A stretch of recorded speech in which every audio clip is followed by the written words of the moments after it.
So hopefully this could change things. Oh my gosh, I am such a there he is! Okay, groovy. Wow, okay. Yeah, that was I am so glad I went out there and looked at it because that would have sucked donkey balls. So anyway, I started talking and probably nobody was out there to hear it, but here's the thing, okay? I'm gonna talk about haunted Pasco tonight. We're having haunted happy hour. Man, people are gonna be like, this bitch just does not know what is she is doing. She goes live and she doesn't even have the sound on. Tonight there's no video on. I swear to God, I only had 2 drinks. I'm fucked up. But that's because I only ate like 2 sausages all day and a low carb cookie. So that kind of fucks you up. There was somebody, I don't know where they went, probably left because they were like, this bitch ain't even talking. What the fuck? It's gonna be Val. Nope, it's Kyle. Yep. So anyway, I went out today looking for murder mysteries, unsolved murders in Pasco County. And instead of that, I came across these ghost stories. And I've lived here since 1980 and I didn't know any of this shit. Like it's crazy the stories that and all of them, a lot of really serious ghost stories in this area by what is called the Anclote River and the Anclote area. And that's down US 19 in between Holiday and Tarpon Springs. There is a buttload of ghost stories from down there. And I had no idea. I have run that stretch of US 19 since I moved here in 1980. So it's kind of interesting that there's all of this lore. Plus I have one true life story of something that happened to me in that area because I worked at a bar down there in 1981 till like 1985.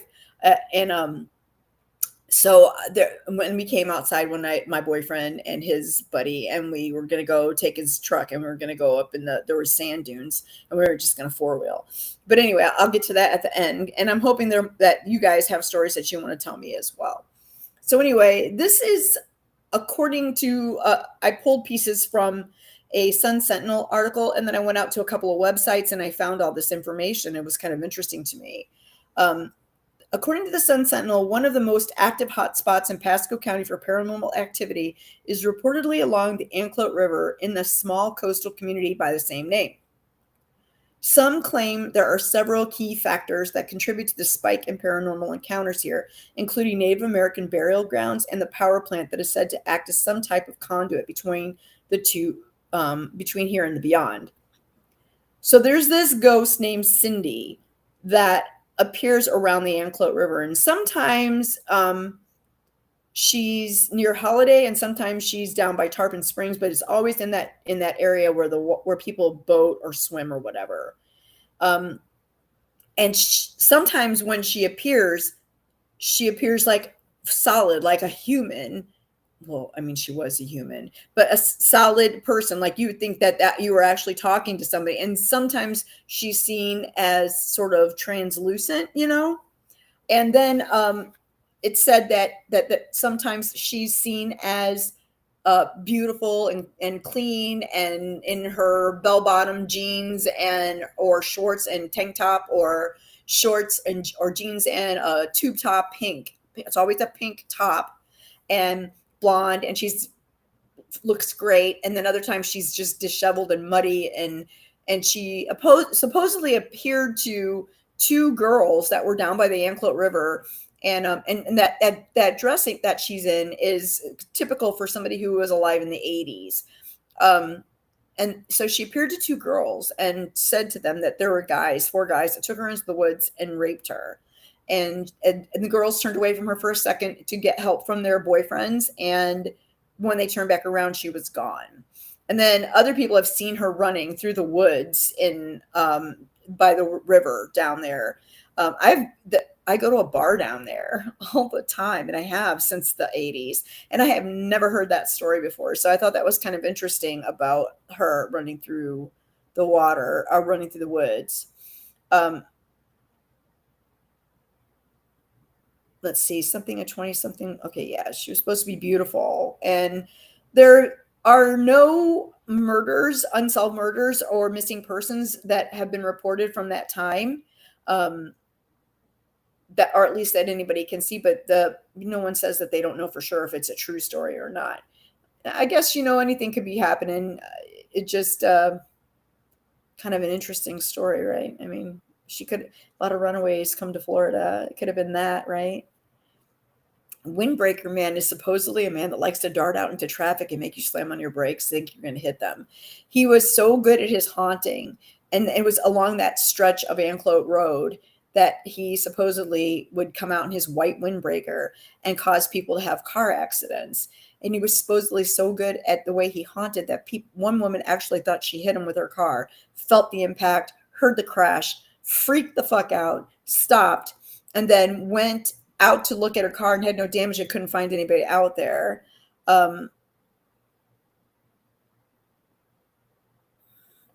So, and then this is sort of related to what I was going to tell you about my story. So when I worked right down that way, just a little north of Tarpon Avenue on US 19 at this bar called the Dune Saloon, which is no longer there. It's really kind of sad. It's there's a storage facility in there now.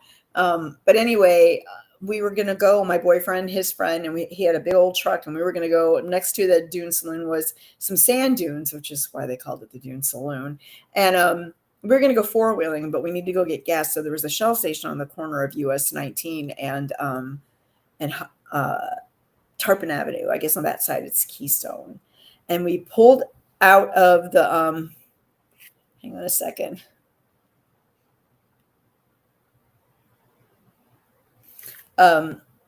We pulled out onto 19 and we saw this guy just laying there in the middle of the road. And we were like, what the fuck?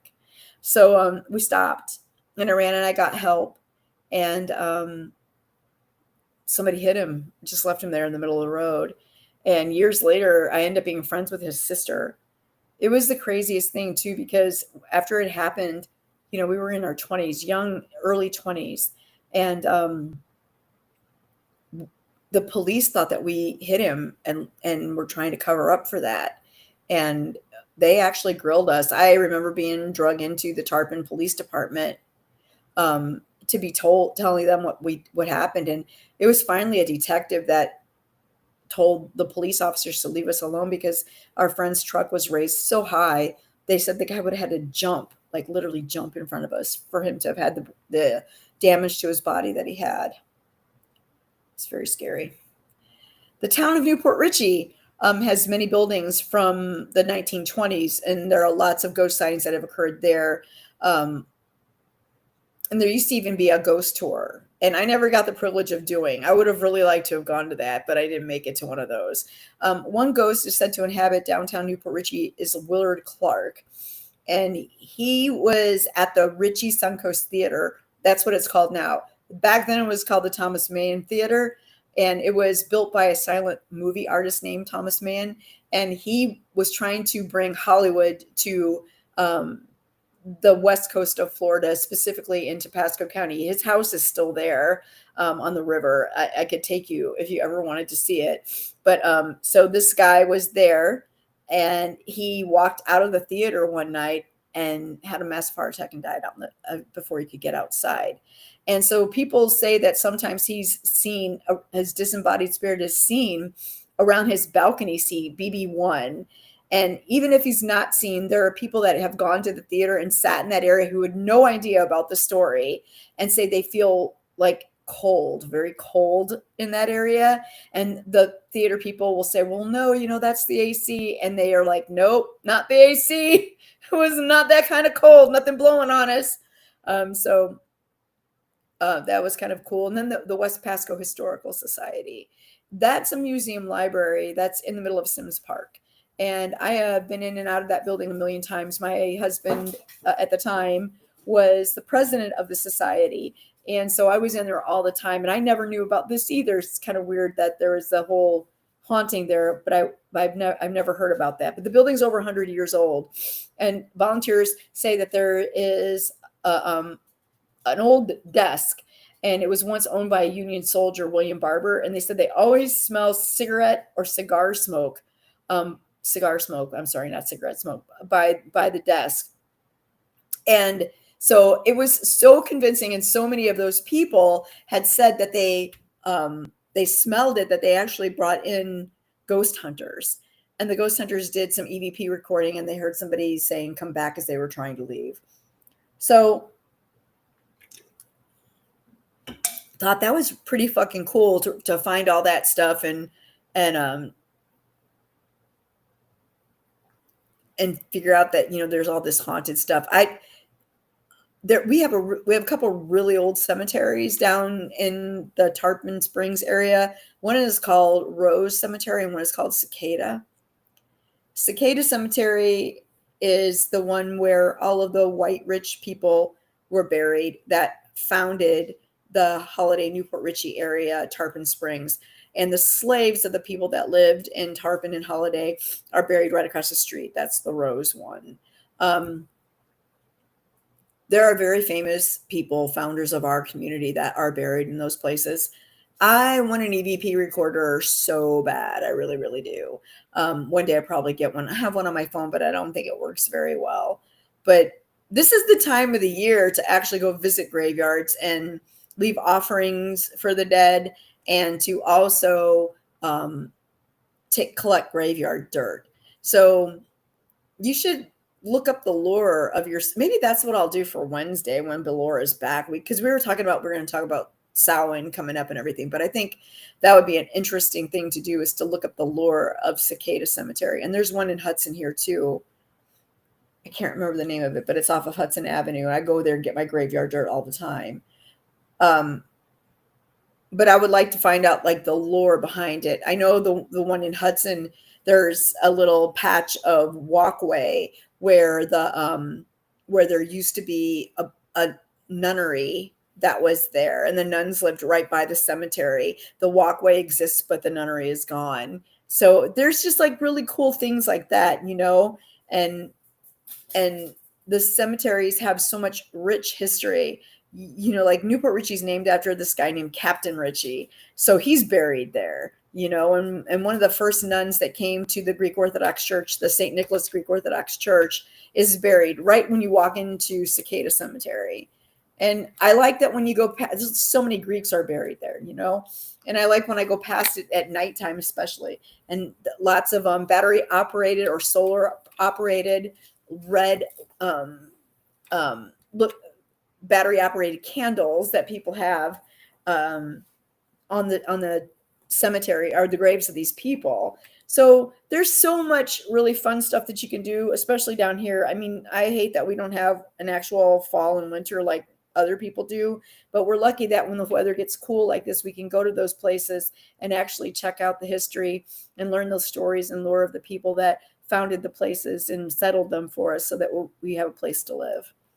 Anyway, I'm really sorry. I thought there'd be more people out here, and I'm really sorry that I set this up on this dynamic scene thing and screwed up and sat here and thought that, people could hear me, and they couldn't. But those are my ghost stories for Pasco County, and I hope you have some, and I hope you leave them in the comments, and I hope you like and share this video. Have a good night, and I'll talk to you soon. Bye.